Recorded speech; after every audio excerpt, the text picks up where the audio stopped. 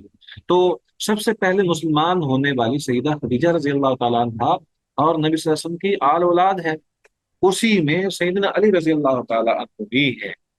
کہ دوسرے دن جو ہے جب انہوں نے دیکھا کہ نبی صلی اللہ علیہ وسلم نماز پڑھ رہے ہیں، تو انہوں نے اپنے باپ سے کہا، ابو طالب سے، کہ میں اپنے بھائی کو اس طرح کر کے دیکھ رہا ہوں۔ تو ابو طالب نے کہا کہ جیسے وہ کہتے ہیں ویسے کرتے چلے جاؤ۔ تو مقصد یہی ہے کہ ان کے گھر میں رہنے والے جتنے بھی افراد تھے وہ سارے کے سارے پہلے نمبر پر مسلمان ہوئے۔ اچھا، ان میں غلاموں میں ہم سب جانتے ہیں کہ نبی صلی اللہ علیہ وسلم کا غلام زید بن حارثہ رضی اللہ تعالیٰ عنہ، وہ بھی گھر میں ہی تھے۔ تو اسی طرح حضرت ابو بکر صدیق رضی اللہ تعالیٰ عنہ واحد فرد فرید ہیں جنہیں نبی صلی اللہ علیہ وآلہ وسلم نے باقاعدہ طور پر دعوت اسلام دی، اور وہ مسلمان ہوئے۔ اور سب سے پہلے تصدیق کرنے والے، نبی صلی اللہ علیہ وسلم کی تصدیق کرنے والے گھر کے افراد کے علاوہ وہ سیدنا ابو بکر صدیق رضی اللہ تعالیٰ عنہ ہیں۔ اور ورقہ بن نوفل، ظاہر بات ہے کہ انہوں نے تو نبی صلی اللہ علیہ وآلہ وسلم کی نبوت اور رسالت کا دور پایا ہی نہیں ہے، ٹھیک ہے، وہ پہلے ہی فوت ہو گئے۔ لیکن بہرحال انہوں نے قبل از بعثت ہی آپ کی تصدیق کر دی تھی، لیکن جب بعثت مل گئی تو گھر کے افراد میں سارا خاندان، سیدہ خدیجہ اور آپ کی بیٹیاں، اور اس کے علاوہ آپ کا غلام زید بن حارثہ، آپ کے چچیرے بھائی جو آپ کے لے پالک سیدنا علی رضی اللہ تعالیٰ عنہ، یہ سارے کے سارے مسلمان ہوئے۔ لیکن جن کو باقاعدہ دعوت دی گئی اور انہوں نے تصدیق کی، وہ سیدنا ابو بکر صدیق رضی اللہ تعالیٰ عنہ۔ نبی اکرم صلی اللہ علیہ وآلہ وسلم نے جب دعوت دین دی ہے، اس کے مختلف مراحل آئے ہیں، جیسا کہ ہم نے پہلے ذکر کیا ہے۔ نبی صلی اللہ علیہ وآلہ وسلم نے 4 مراحل میں دعوت دین دی ہے، ٹھیک ہے۔ اب اس کے بعد جو اس کا رد عمل تھا وہ بھی 4 سے زیادہ تھا، یعنی مختلف نوعیتیں تھیں، مختلف طریقہ کار تھے، اور مختلف انداز تھے کہ کفار مشرکین نے نبی اکرم صلی اللہ علیہ وآلہ وسلم کی مخالفت کی۔ کچھ تو ایسے تھے جن کے دل صاف پاک تھے، اور وہ جیسے ہی نبی صلی اللہ علیہ وسلم نے دعوت دی، اسی وقت ہی انہوں نے اسلام کو قبول کر لیا۔ کچھ تو ایسے تھے، ٹھیک ہے، کہ جیسے ہی نبی صلی اللہ علیہ وسلم نے کہا کہ میرے پاس فرشتہ آیا ہے اور اس نے یہ بات کہی ہے اور لا الہ الا اللہ، تو انہوں نے فوری طور پر اسلام کو قبول کر لیا، جیسے سیدنا ابو بکر صدیق رضی اللہ تعالیٰ عنہ۔ اچھا، پھر اس کے بعد سیدنا ابو بکر صدیق رضی اللہ تعالیٰ عنہ کا بھی بہت ہی عظیم کام ہے کہ انہوں نے مختلف لوگوں کو دعوت دین دی۔ حضرت عثمان رضی اللہ تعالیٰ عنہ آپ کی دعوت کی بنا پر مسلمان ہوئے۔ اسی طرح دیگر کئی ایسے دسیوں لوگ ہیں جن کو سیدنا ابو بکر صدیق رضی اللہ تعالیٰ عنہ نے دعوت دین دی اور وہ مسلمان ہوئے۔ لیکن چند ایک چیزیں جو ہیں وہ ہمیں جاننے کی ضرورت ہے، اور اس میں یہ ہے کہ نبی صلی اللہ علیہ وسلم نے سب سے پہلے اپنے رشتہ داروں کو دعوت دین دی، سب سے پہلے اپنے عزیزوں کو بلایا، ان کی دعوت دی، کھانے کی دعوت کی۔ تو جیسے ہی انہوں نے کھانا شانا کھایا، نبی صلی اللہ علیہ وسلم بات کرنا چاہتے تھے لیکن وہ آپس کی باتوں میں ہی مشغول رہے، تو نبی صلی اللہ علیہ وسلم جو مقصد تھا اسلام کی دعوت دینے کا وہ پورا نہ کر سکے، چنانچہ وہ واپس چلے گئے۔